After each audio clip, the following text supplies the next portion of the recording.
it really is this concept, this self-image, what you think, number one, of yourself, right?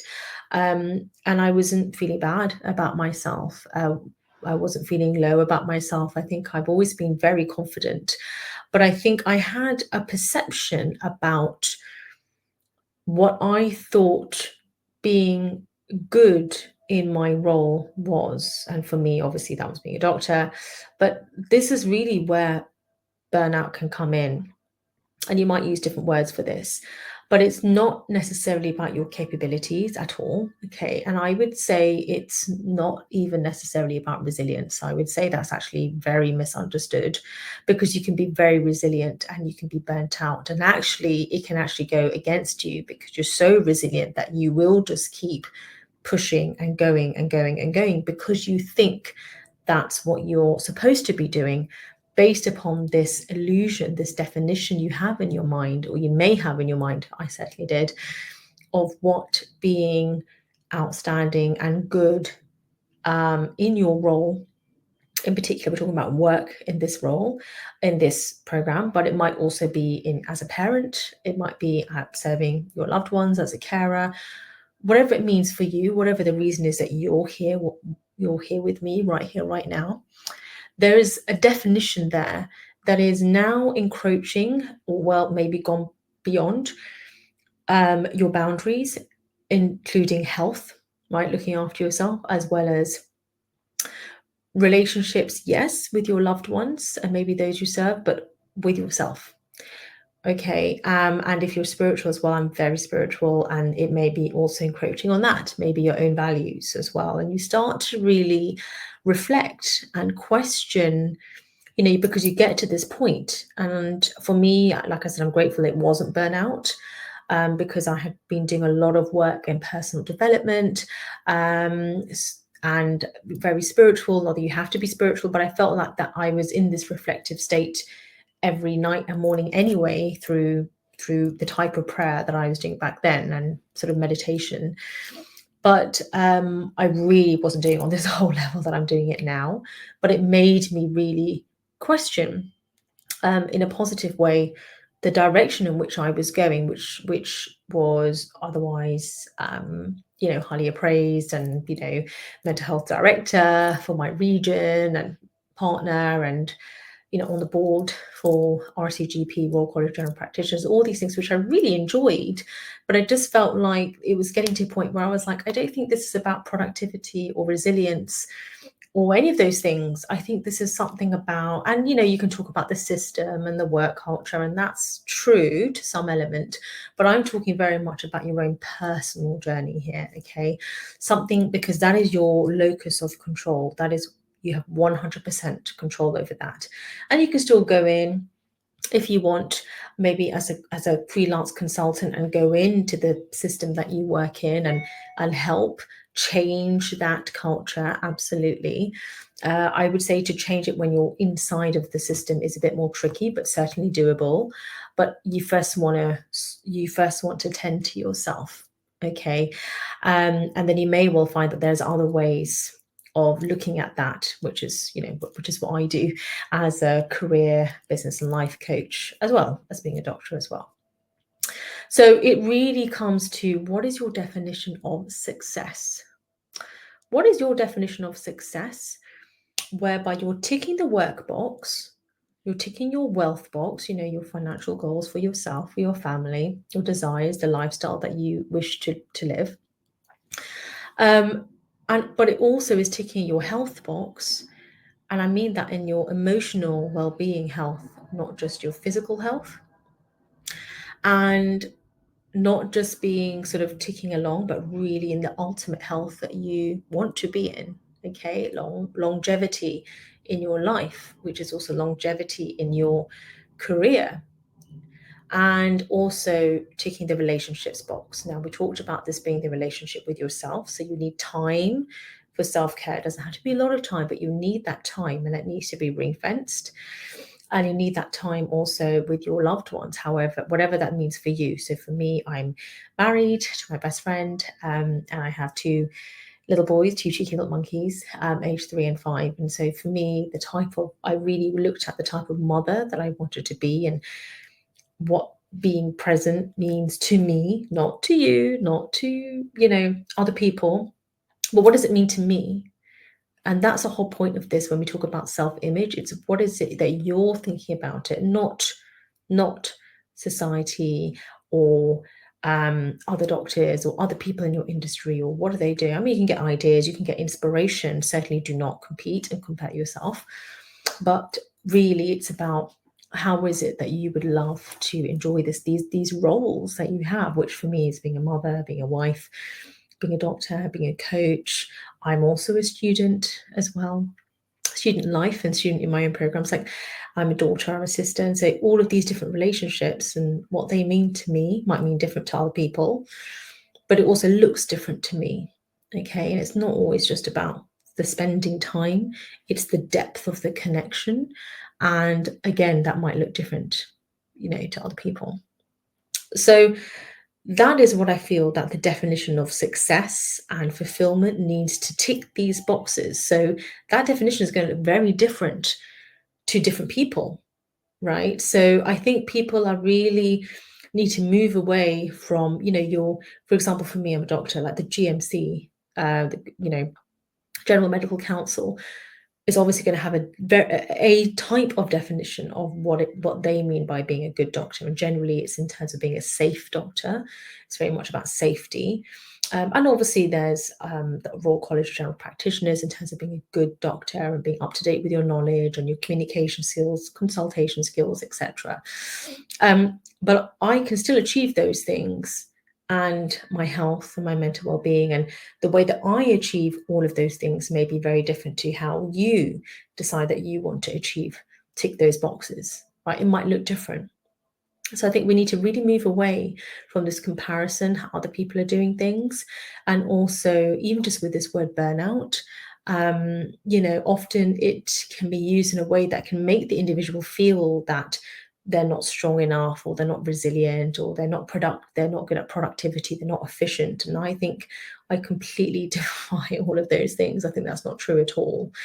And I think that there can be in certain industries real issues with workload and expectations, but because somebody is in a leadership role, that it can often be the case that your name is just all over everything, and you're enjoying being in that leadership role, not from an ego point of view, but in terms of, wow, I'm really creating amazing change here.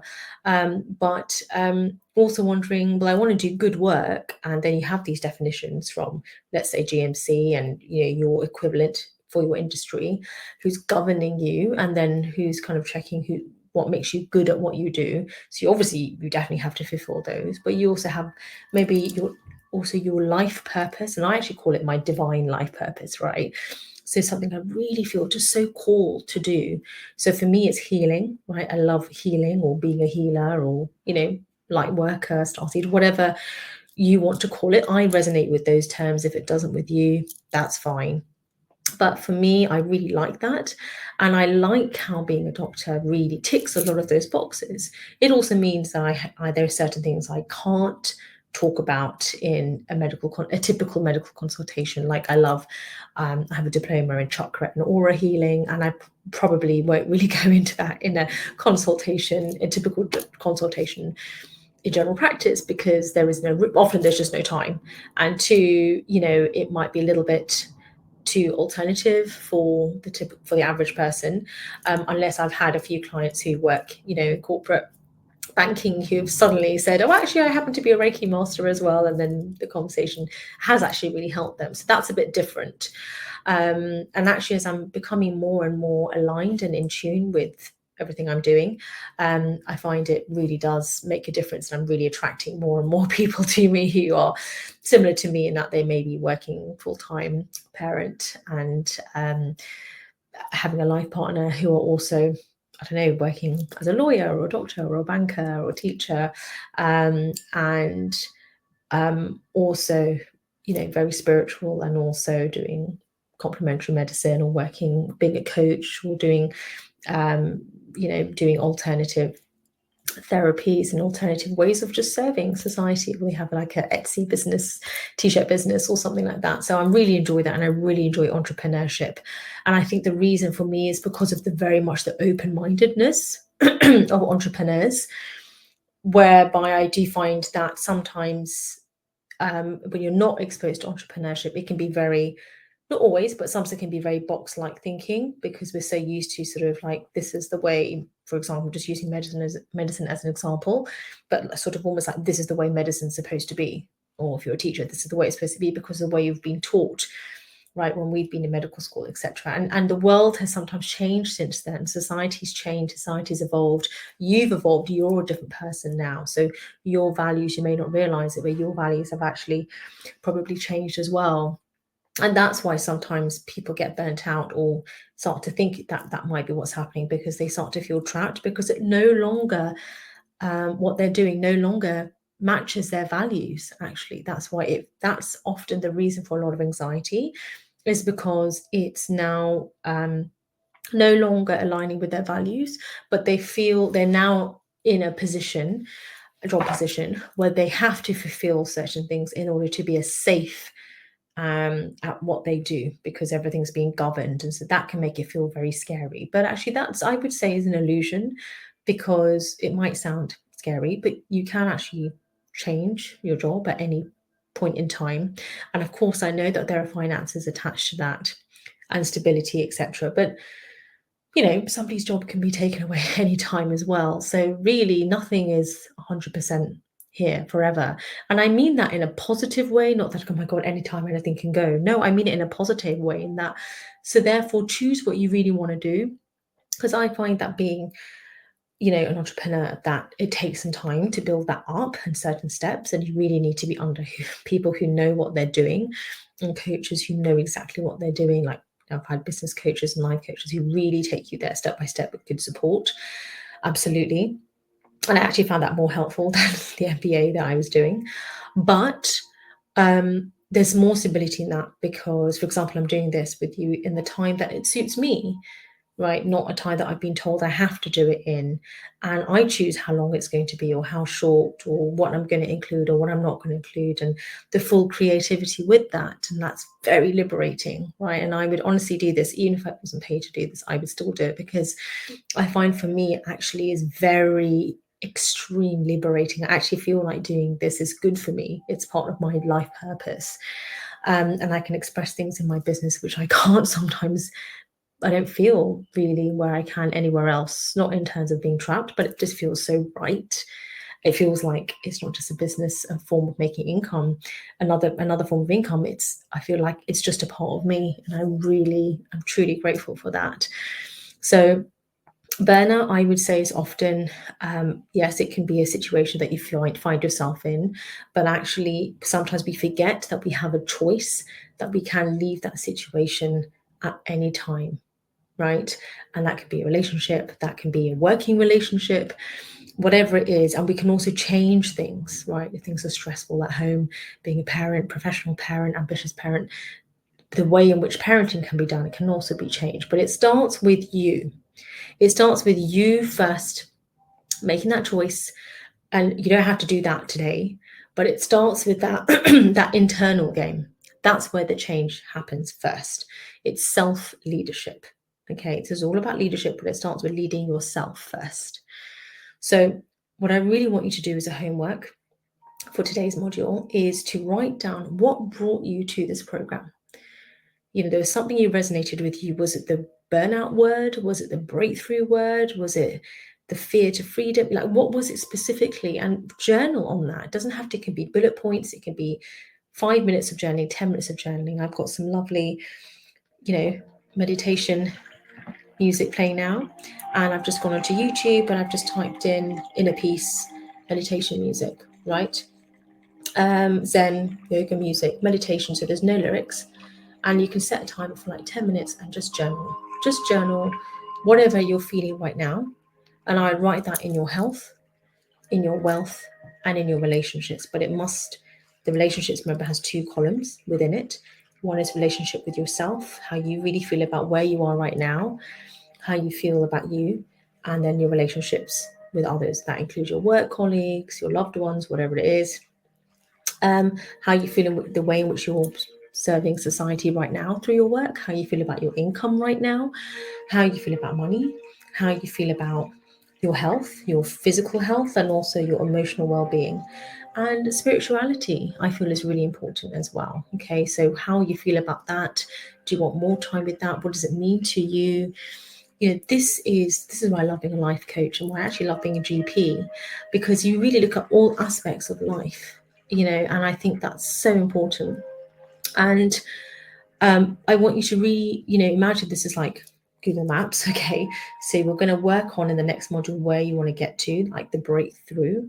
But first, we need to focus on where we are right now. Google Maps can only take you to where you want when it knows the coordinates of where you are right now. So by focusing on these three elements, health, wealth, and relationships, we're really going deep on where am I right now, right? And feel all the emotions, express them to yourself, everything that you're feeling. Okay, and then you can literally take that and have a brand new sheet of paper, and then write down what is the opposite of this, what is the opposite of the situation. Okay, and then again another 5 minutes on that, just really journaling. There's no right way or wrong way, no, don't worry about grammar, just write it all out. What is it that I would love in this? What would I really love? And then I want you to take that where you are right now, and I want you to literally tear it up, and I want you to burn it. Okay, the way I do this is I normally have a candle inside my sink, and normally my husband thinks I'm trying to like set fire to our house because he's wondering what's going on. But I find it very cathartic. You know, just use like a little small candle. So obviously do it safely, but it's very cathartic to just watch it burn away. And does that get rid of the whole situation completely? No, but it's an intellectual decision that you've now made a choice that things are going to definitely be different and for the better. And I can promise you that. And it starts with this exercise. So I'd like you to do that tonight. Whenever you're watching this, I will do it as well.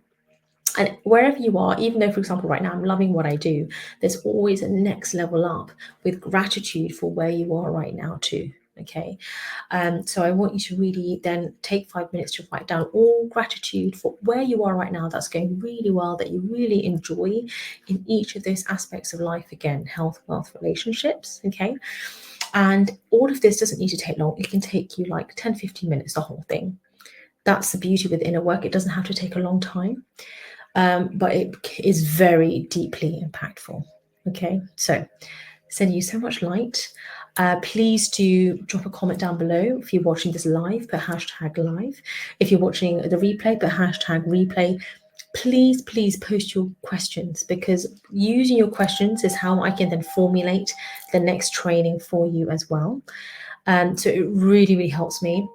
If you've got something really deeply personal or something difficult you're going through, you know, wherever you're watching this, it will be confidential, but you know, you can always send me a message as well and DM me, and would love to help you that way too.